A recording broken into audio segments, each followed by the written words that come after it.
What's up? It's Chris from StonefoxMedia, and I hope everyone's having a blessed day. Now, I'm going to get started with some news that may be incredible for a lot of people who do not know this.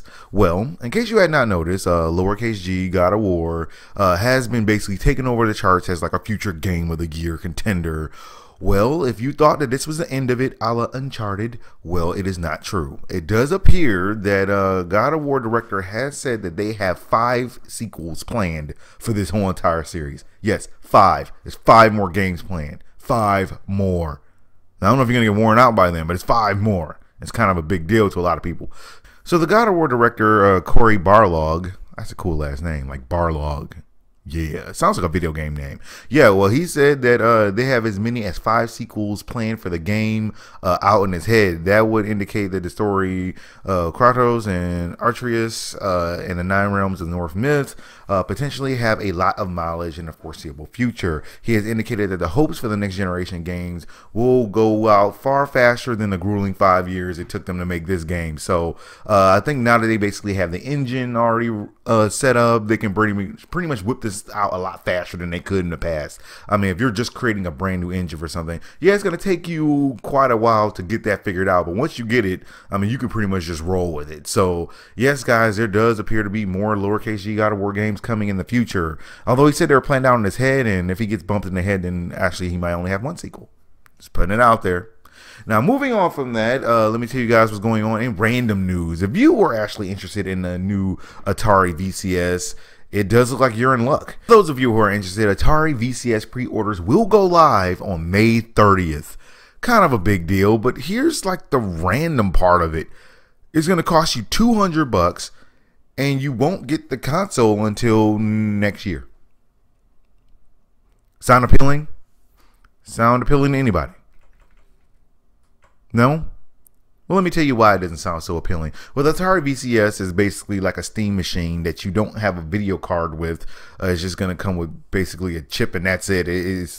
No one knows what this thing actually does. It's going to come with some classic Atari games, and it's going to have a special edition, which kind of has like a wood paneling look to it. But basically, the Onyx edition is going to be the one that everyone actually gets for $200. But the thing is about this thing that it doesn't really do much, and no one really wants it, but they're gonna let you reserve it for $200 right now, and you will get it spring of 2019. Did you know we're still in spring?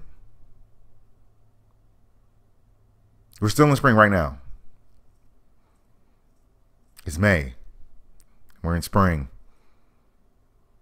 So yes, you're totally not going to get it anytime soon. So give up your $200 and just hope that you'll get it sometime next year. If you remember that you even pre-ordered it, because what were you doing last year?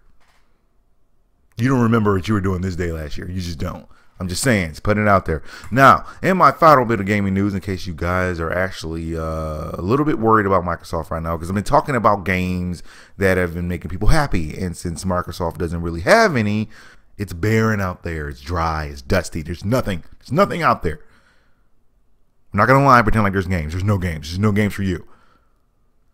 Well, it looks like Phil McCracken is taking a lot of heat on this end, because they have been getting their butts kicked by PlayStation and Nintendo across the whole entire globe. Across the whole entire globe. It's no lie. Across the whole entire globe. And he is aware of that. And apparently he is getting cursed out by basically angry Xbox fans. So basically, Phil McCracken did have to come out there and say that I hear you. Okay, I hear you. We need to invest in teams, empower them creatively, and give them time. But I hear you. He had to do like a Batman, like, I hear you. I hear you.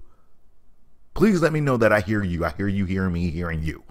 Well, angry Twitter fan did basically send a message to good old Phil McCracken saying, Phil, we need something game-changing. Like when Halo, Gears, and Fable came on the scene. New gameplay experiences. I'm sure you know this. BC is great and all, but I want something fresh. Something we've never experienced. Something immersed. Something that's going to immerse us for years to come. Not just multiplayer. And Phil McCracken did go ahead and respond and say, is that all? That's a low bar. Winky face. It's not a winky face, Phil. It's not a winky face. I think he's like begging you. He said, I hear you. Invest more. Invest in teams. Empower them. And create deep worlds with interesting stories and characters and give them time. I don't understand how you have made the world's most powerful console and you did not think to make games for it. It's like making the world's coolest car but forgot to put an engine in it. Why would you do that? Oop, we forgot the AC.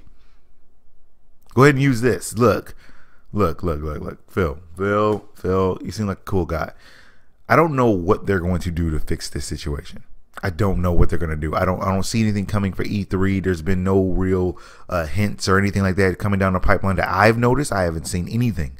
And I've tried to look for a game that's going to be coming out that are going to, you know, be on the level of, say, like a Super Smash Brothers or a Legend of Zelda or, Horizon Zero Dawn. They just don't have anything like that.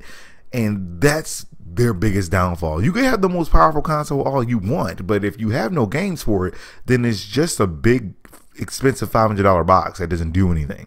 That's not good. That's not a good look. Great for third party, but for first party, man, y'all are dying out there, man. It's brutal. It's cold. And you could lose a lot of fans and a lot of future game players when a PS5 comes out to match your super powerful console.